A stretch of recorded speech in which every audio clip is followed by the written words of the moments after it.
And welcome back. That's right, you are back to the greatest show on earth. This is Saturday Night Gaming presents a Heavenscape game. We're entering into the next chapter of one of the most thrilling stories ever written and retold in all mankind.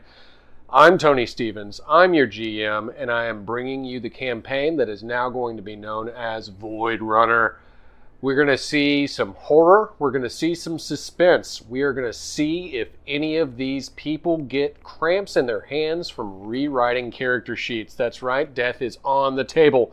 But until that happens, I'm going to go ahead and I'm actually going to round robin this, let everybody introduce themselves, their characters, just give me a little bit of something about them. You can even describe the way they look if you want to, but let's make it short and sweet starting out and get to more of the nitty-gritty over time. But before we start the game, I'll go ahead and let you introduce yourself, starting at my right. Is that me? That is you, the most beautiful person in the world. My name is Jessica. I'm playing Adine. She is on the Voidrunner, having just fled the planet of Valos. She is short and sweet, ironically. And she's currently taking care of a bunch of orphans. Hi, my name is Ronnie. I'll be playing Gabriel Clark, Argonaut 002. He is pretty much a super soldier.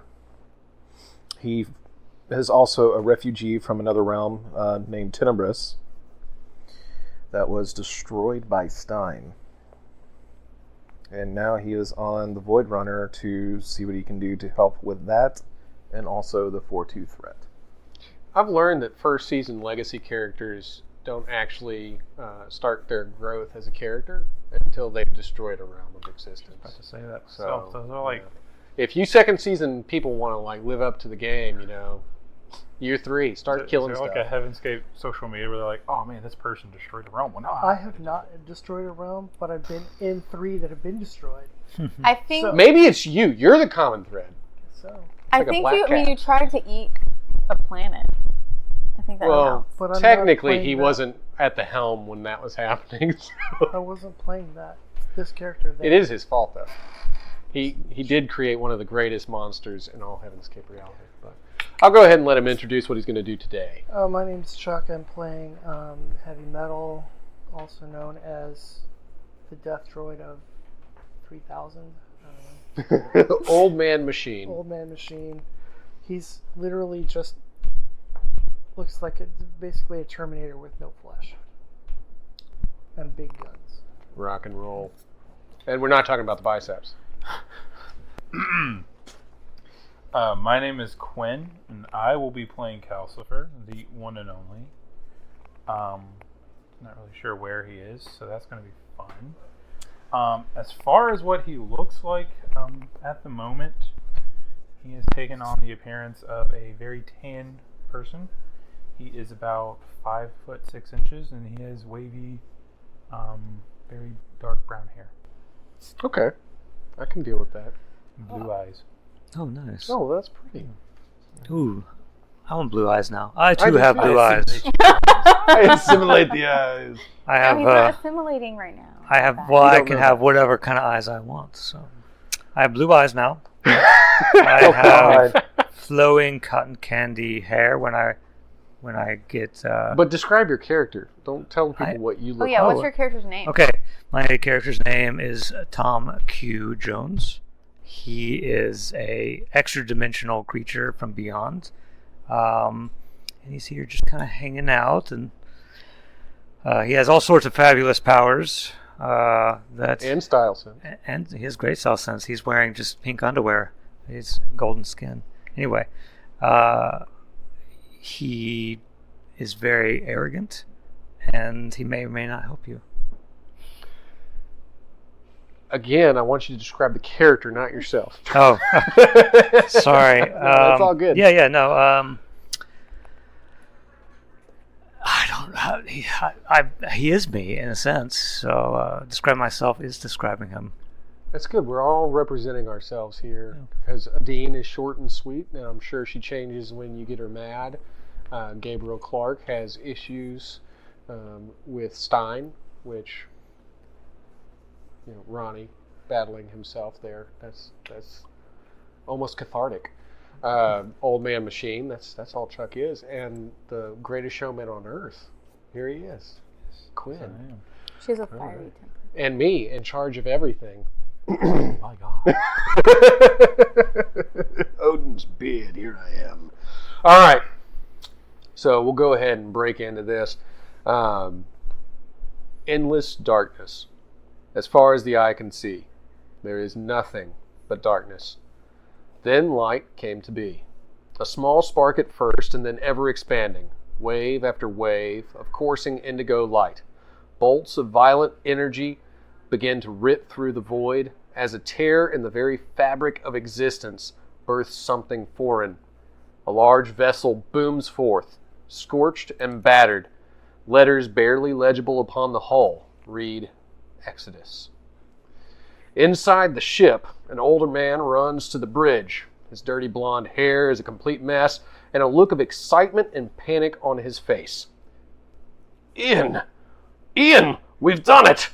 We broke through the realm barrier, son. This is the void, Runestrom exclaims. I know, Dad. I've got this, Ian replies. Within the cargo bay of the ship, several small children huddle together. They surround a middle-aged man with shoulder-length dark brown hair. He sits with his legs crossed and directs the children through a series of calming breath exercises. A few feet behind him sits a short and sweet but fiery personality girl, Adine.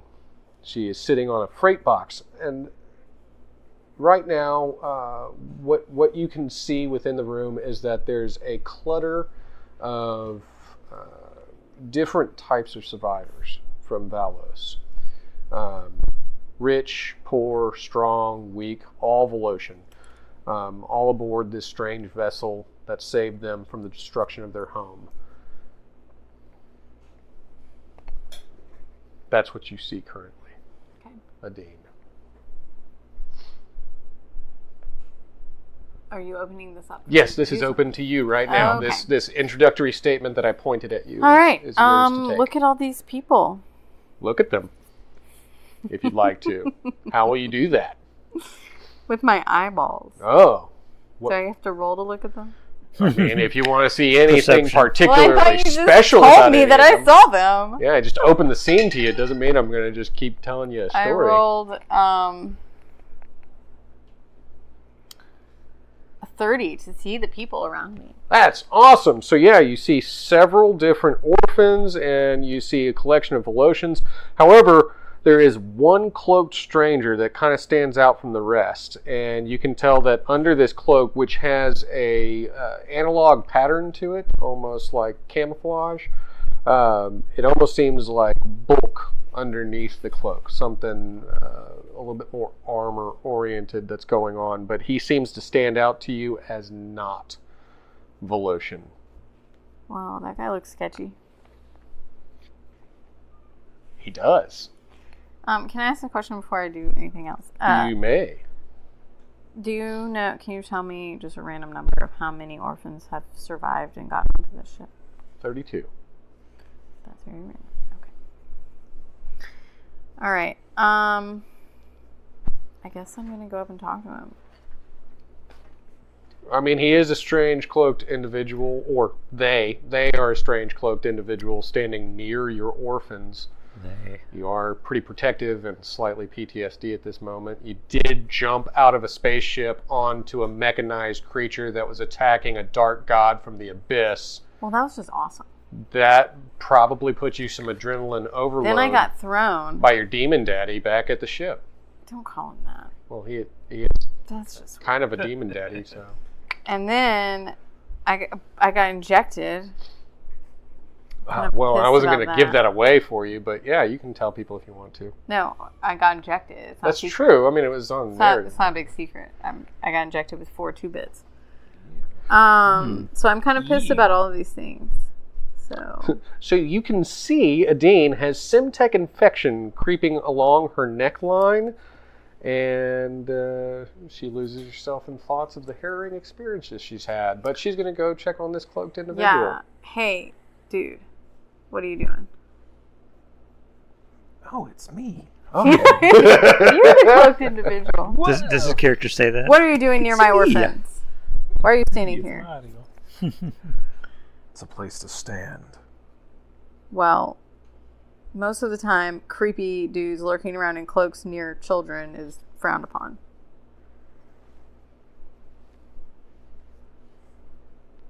I got lost on the way to the cafeteria. Well, it's not here. There's no food here. I see that. What are you doing here, and how come you don't look Valos? I was rescued from a realm destroyed by Stein. Who's Stein? Would I know who Stein was? Oh, just kidding. I mean, by legend on your world, you would have known who he was. Do we like him? There was even a cat that you knew as a child that was named Stein. Oh, yeah, I forgot about that cat. Hey! Do we like Stein? No, nobody likes Stein. I don't like that guy, Stein. How did he destroy your world? That's a good question. Probably aiming to find out. Now, of course, Gabriel, you would notice that the people that you've been standing near, an assortment of people, but among them, Raphael Gregor, the Watcher. He's taken to just kind of sitting in the dark by himself lately. He's gotten some pretty bad news about his wife. At first, he kind of recoiled with some charming wit, but it's still taking a load on him, and he's trying to sort his way through that. And I believe you were also transported here with Veronica Muldoon, but she's been off talking incessantly with Professor Runestrom about several different ideas that she has on a preferred project, a pet project of hers that she thinks she can improve. But other than that, you're in the cargo bay. You aren't sanctioned here, so everyone does have kind of like free range on the ship. I'm sure they would probably take umbrage with it if you just walked in and started giving wet willies to Ian while he's flying the ship, but other than that, you have free reign. I kind of want to go give Ian a wet willy. On that note, seeing how this path between these two very likable characters is going, I'm going to go ahead and cut away. Meanwhile, in the void. Suddenly, another fracture explodes in a sea of light through the emptiness. Scraps of debris are propelled into the endless well with violent force. Among the rabble is a series of cybernetic limbs, which begin to twitch. A large sword floats amongst them and shines bright and almost magnetically summons them together. A body begins to form as they are pulled together. Any parts that it lacks are pulled from the surrounding debris and reshaped for functionality. Killian Murdoch has now found himself in a new form. He had been called Soul's Hammer, more commonly Heavy Metal, but now he pondered if he could even be called alive. He had no time to answer this riddle, though, because something else seems to be tearing through the same gateway that brought him here. That's you, sir, floating in the void. Something seems to be... can't really hear anybody scream in space, but if you could, you might be screaming inside your own head right now. Right. It seems like something else is starting to rip through whatever this anomaly is that you just witnessed. Okay. So I'm trying to do as much as I can to figure out what's going on. All right, so give me a perception roll just to see if you can try and put together in your mind what it is that you might be seeing. I'm going to have to test you the most since you're the reason why everybody has to fight the strongest monsters possible in Heavenscape. Right. I had to do a lot of math, okay?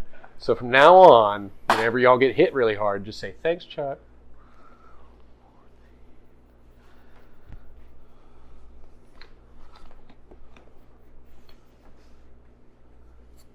Perception's off intelligence, right? Wisdom. Wisdom. It depends. Well, if If you using are cybernetics. cybernetic, if you're using your cybernetics, like any kind of ocular enhancement or something like that, you can run it off of intelligence as an investigation skill. 26.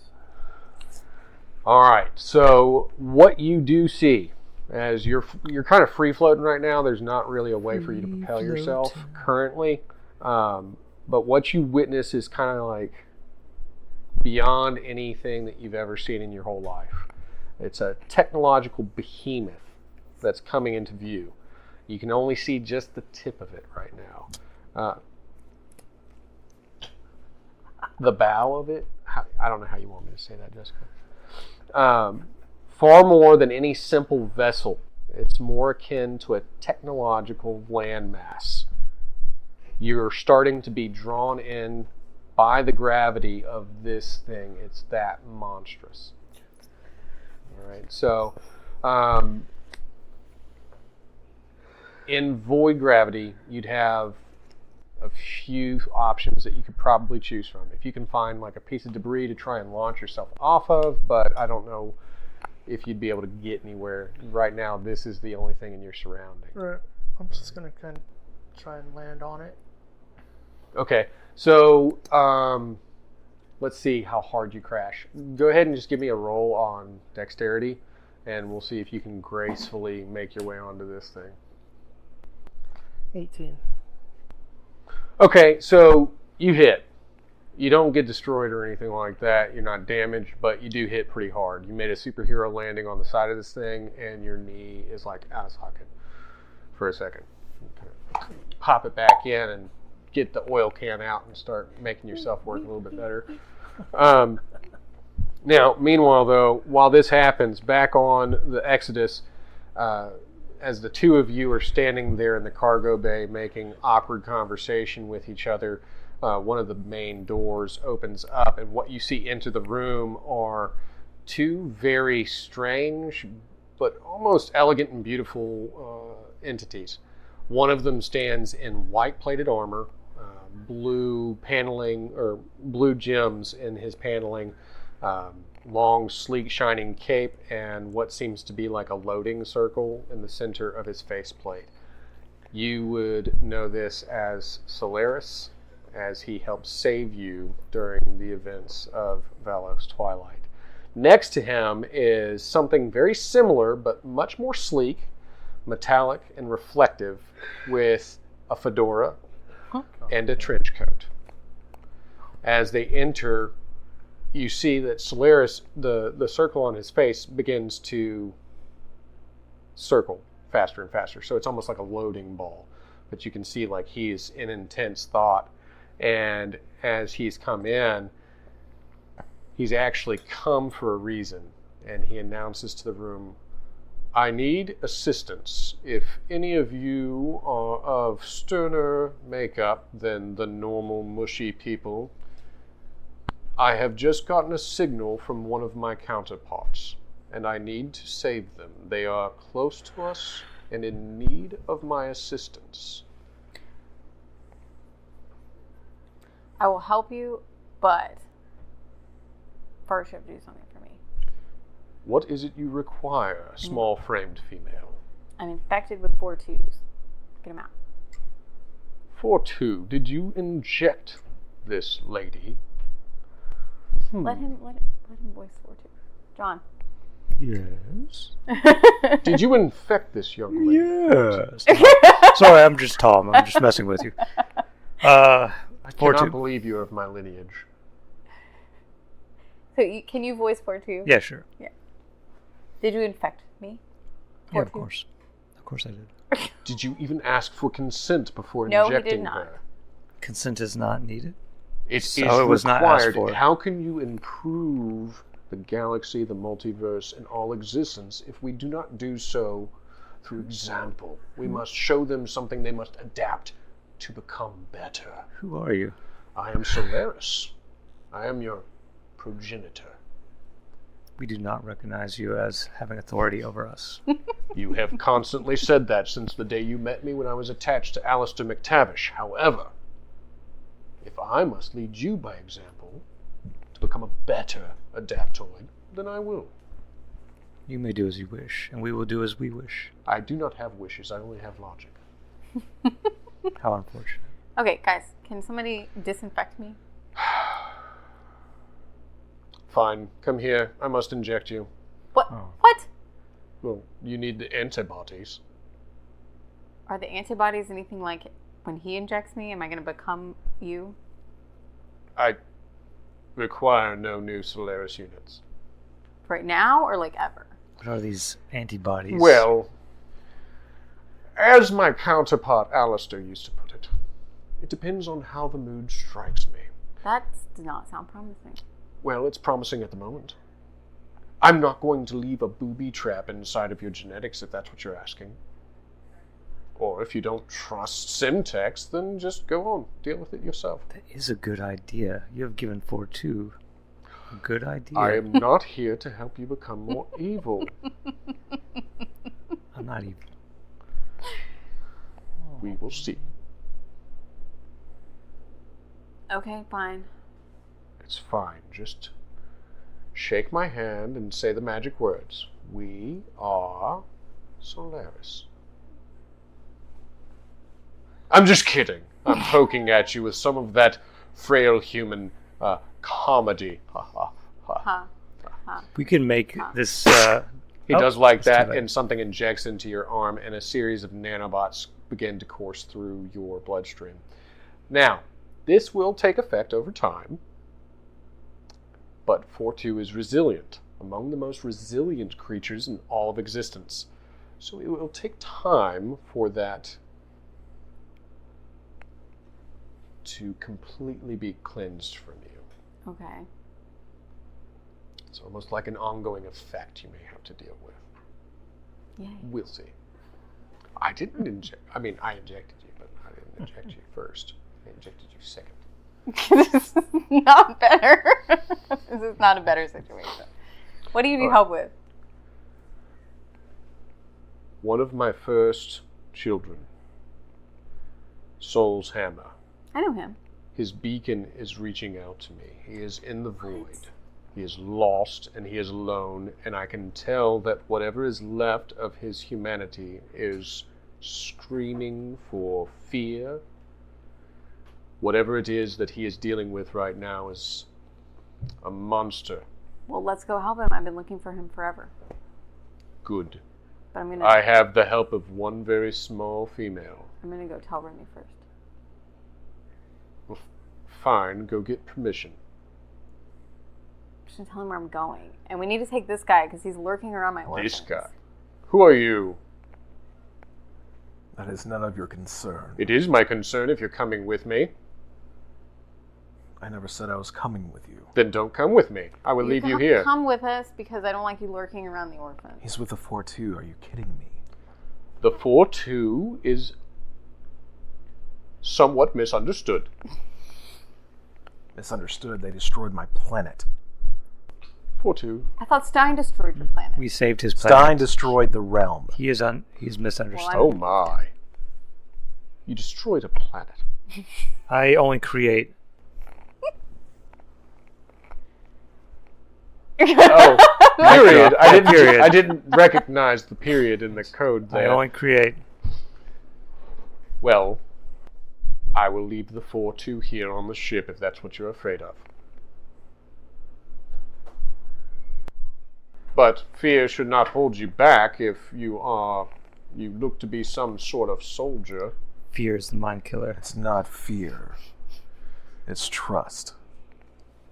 Trust is like saying, I have no fear. And if you have mistrust, that's like saying, I am completely afraid of what may or may not happen. Trust me. How about that? I am Solaris. To be fair, he did help me earlier. I was created to protect one and all. Runestrom has programmed me to defend human life. And my progeny, which is Soul's Hammer.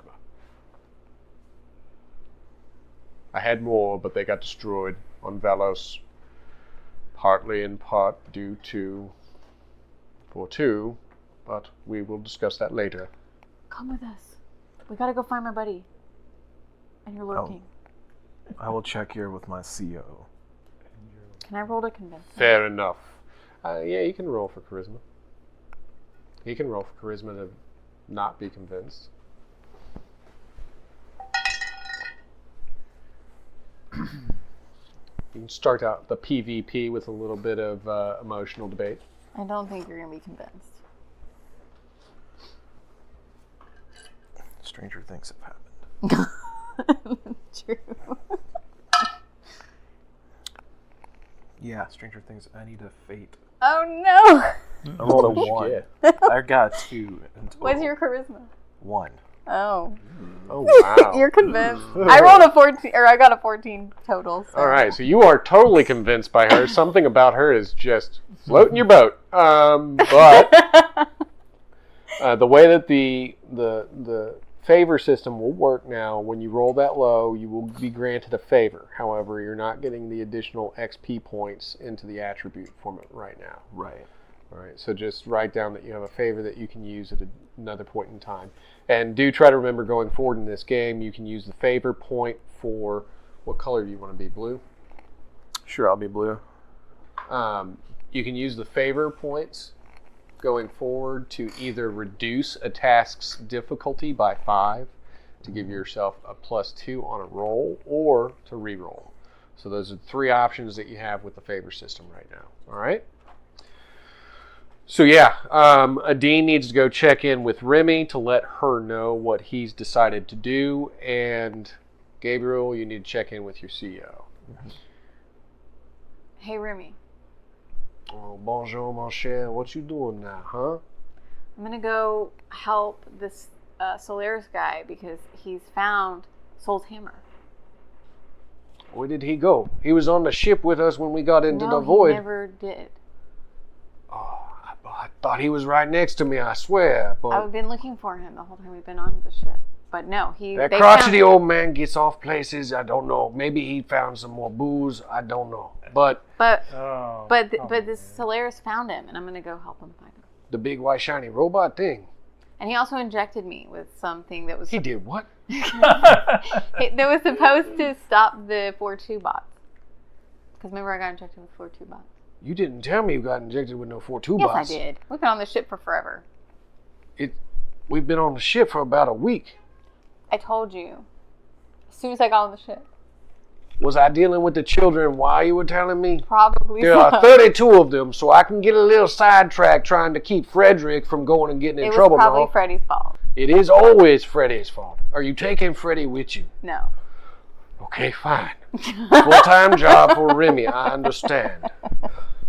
Be careful. Make one of the older orphans watch him. Make sure your gun is loaded.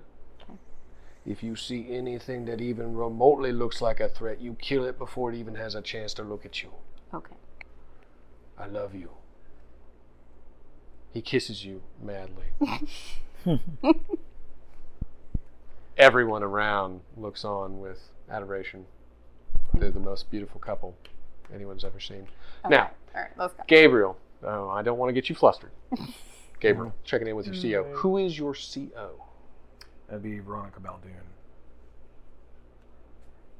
Would you like to voice Veronica Muldoon, Jessica? No. Or I can do it.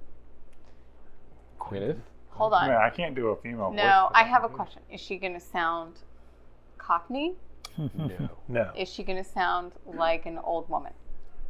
No. Give me an example. I don't know. Ask me whatever you're going to do. She has... Would you like to explain what she looks like?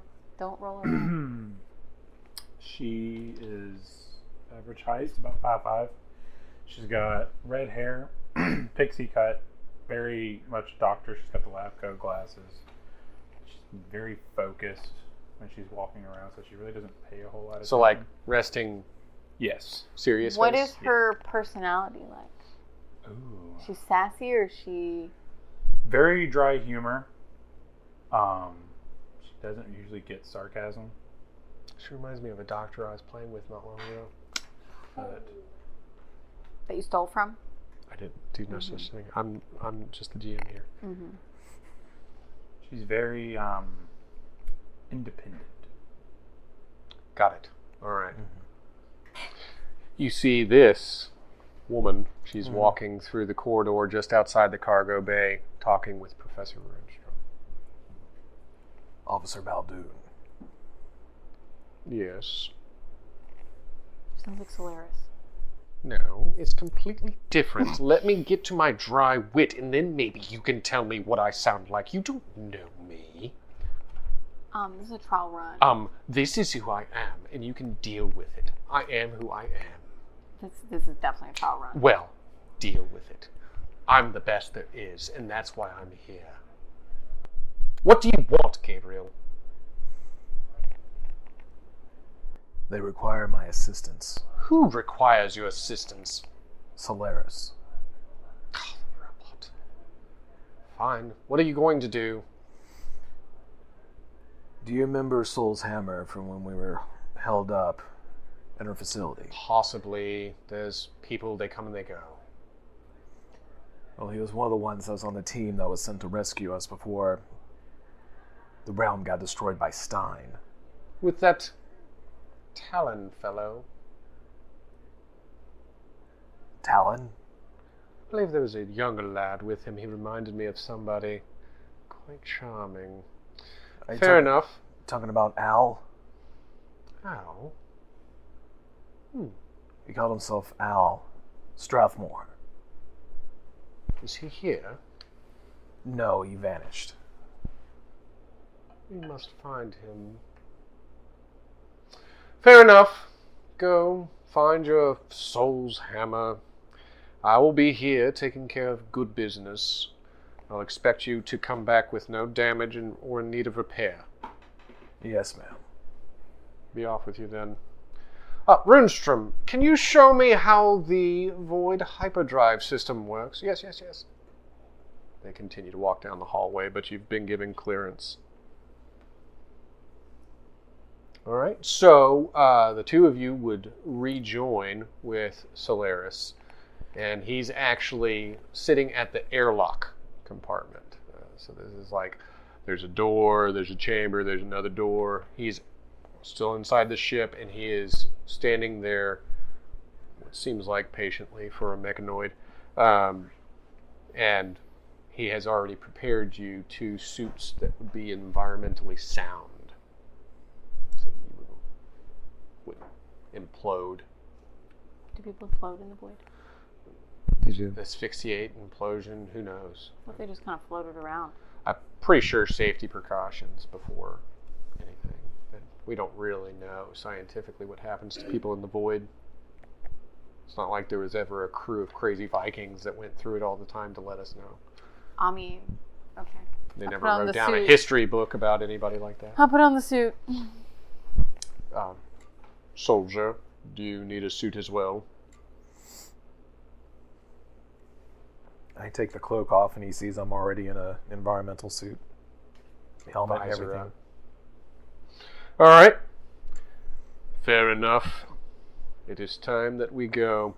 Your suit, your suit, and I hope yours as well, is equipped with a thruster pack so that you can maintain flight next to me. Try to keep up. I am not in the mood to save more of you than I need to. The airlock door opens, you step inside, and then as the secondary door opens, you expect to hear something. It's like in your mind you're assuming that there's going to be a sudden escape of air or a hissing of some kind of gas or something of that nature, but there isn't. It's almost like complete cold silence takes over. You hear nothing but your own breath inside the helmet. And you see Solaris, his cape unfurls from around his shoulders and then blossoms into a solar sail. So he's able to hover through these areas with his own flight abilities. So as he's flying off into the void, you're tracking with him. Time seems to run amok. And it's much the same way that it's been since you've been on the Exodus. You haven't seen a sunset, haven't seen a sunrise. None of the instruments seem to be able to catalog what time of day it is or how long the passage of time has been. and it seems even worse, like your time's almost dragged on since you left the ship. Like, you know you just jumped off the ship, but right now it's like you're not even sure if you've ever been anywhere else. Like, you've just been floating in this void. But as you continue to do so, you follow Solaris as he seems quite confident in where he's going. But what you begin to see is something on what you could assume was a horizon. It's the only thing you can see, but it is much the size of a large island. It's got towers amassed on top of it, what seem to be large cannon arrays, and from a distance you can see that there seems to be motion and life on the deck of whatever this is, moving about, getting things done, building new things. But this seems to be where he's directing you to. Can I roll to scan and see if I recognize anything? You can. Difficulty 20. It's not huge. It is huge.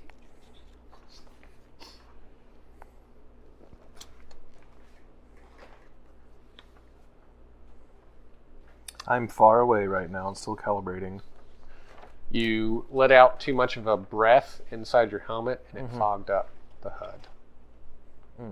So you don't really know what's going on. But you can tell that it's large, and it looks like a technological vessel of some sort. All right. Would you like to do anything about it? I mean, we're going that way, right?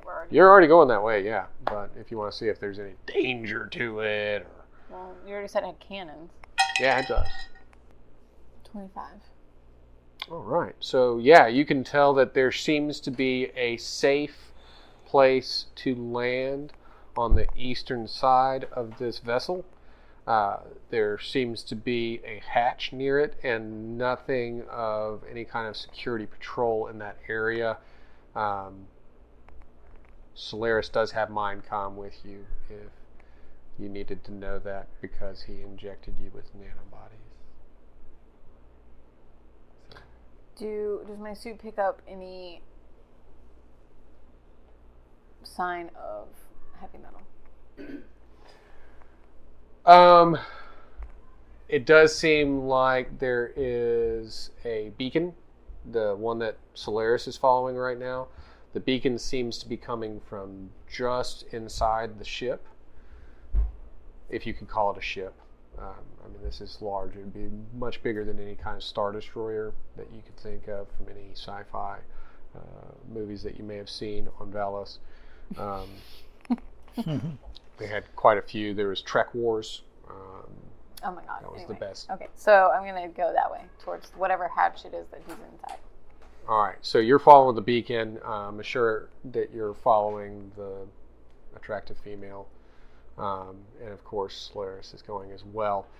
Now, I'm going to have you go ahead and both roll dexterity to land upon the ship, because the same thing is going to start to occur to you, where it almost feels like you're being pulled in by a gravity well as you get closer to it. How dexterous are we inside these suits? What's the... Well, you've got those little thrusters, so it'd be like your dexterity to like maneuver the thrusters to land yourself, I guess, if you want to put it that way. Yeah, letting off air. What's the check? It's simple 20. Simple 20? Yeah, I got it. 22. All right, so you That's both what I managed got to too. land exactly where you're intending to. As you do, you notice that there are several drones and droids moving about, each of them emblazed with a symbol upon their shoulder. It's like a T with an S wrapped around it like a snake. But they don't seem to notice you as you land. Does it stand for Tony Stevens? I'm just kidding. It does not. At all. So very, very far away from that. Okay. All right. Where's so, the signal now? like I said, you saw the hatch, so you can begin to maneuver through the hatch. As you do, you want to maintain stealth and everything. But once you get inside, you see that on the ground there seem to be like scrap metal and nuts and bolts just like fallen in a strange path along the corridor. Okay. I'm assuming that you're going to follow them.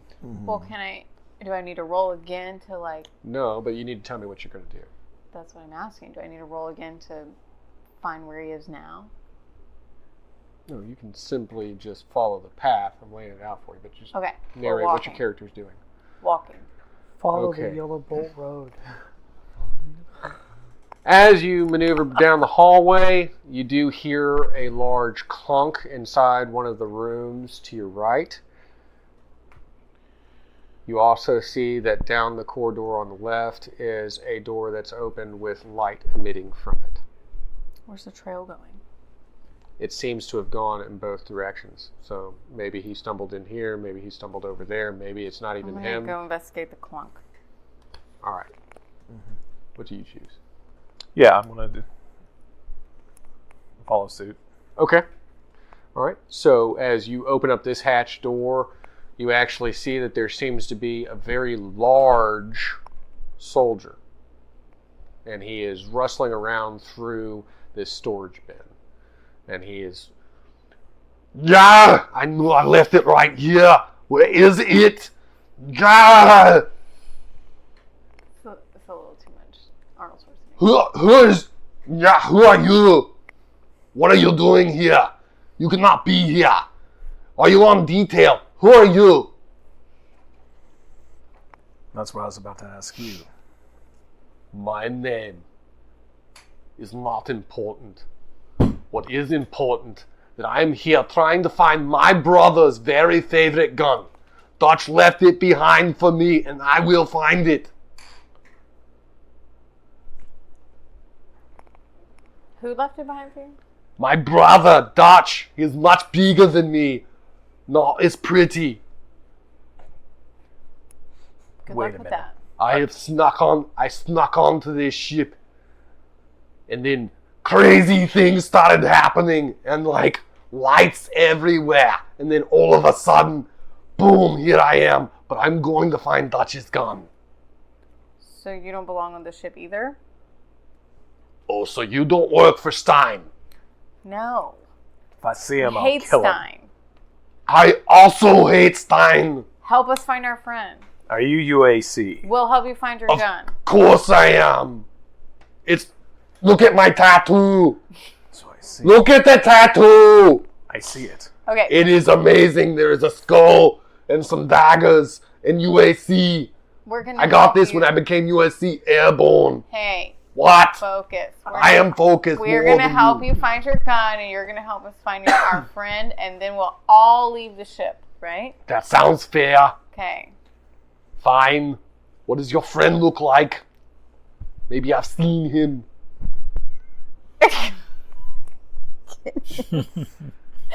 That is a good question. but I do not know. I don't know what he looks like right now. He's your friend and you do not know what he looks. I I've know seen him in a what my long very time. favorite gun looks like. It is double-barreled with a grenade launcher on the bottom of it, and you are telling me you don't even know what your friend looks like. I pull up a holographic image of him from. Oh my, that is the most manly mustache I have ever seen. Not many men can wear a mustache like that, but a mustache and a mohawk. This man is amazing. I must find him. I have a 34 to find his gun. It's actually sitting on top of this one cabinet, and it has like duct tape around it and like a little toe tag that's written Dutch. It's up there. Oh, that's way up there though. Here, I'll give you a boost. You grab it for me. How tall is this Okay. guy? I am 5'4". What's it to you? You said he was large. I am large. Look at my guns. Barely taller than me. Horizontally, But I am is large. huge. I am built like a I used my thruster pack to go up and gorilla get is it. what I was going to say. I thrust her up to get it and bring it back to him. Yeah. Okay. Thank you for my gun. I am forever in your debt. Okay, good. 5'4". He's like, he comes up to here, to my guy. My guy's like What's it to you? You want to fight about it? Okay. Fine, let's fight about it. Let's money go on the guy. find our friend. Hold You on. promised. He wants No, to you arm wrestle. promised. He doesn't want to arm wrestle. He never said that. No. See? Later, I'll find you. I will arm wrestle you, and I will remove your masculinity from you because it will all belong to me. The victory will be mine. Okay. It wouldn't be fair to you. For me to win so much, I know. Fine. We will go find your friend with the mustache. Let's go. All right. So as you leave back into the corridor, What picture do you have of me? The mustache. it's I've awesome. never seen him with a mustache, just so you know. It's not even like a Sam Elliott. No, it's like a classic 1980s specific film genre mustache. Okay. Yeah. Yeah. Yeah. The what's his name? Prince of Darkness has one. The Yes. maker? Yes. Okay. So we're going to go find him. I'm picturing Lobo with a mohawk right now. No. Hopefully he does not. You As in, really like, not know what kind of stash mustache. he's talking about. I know what stash he's talking about. That's what I'm talking. I'm not picturing the makeup and stuff. Lobo doesn't have a stash like that. I thought he did at one point. I think he has like some markings on his face or something like that. He's got tattoos on his face. The black- Ah, anyway, okay. not important. Not important. It's just an Neither here nor there. amazing manly mustache. That's all I'm saying.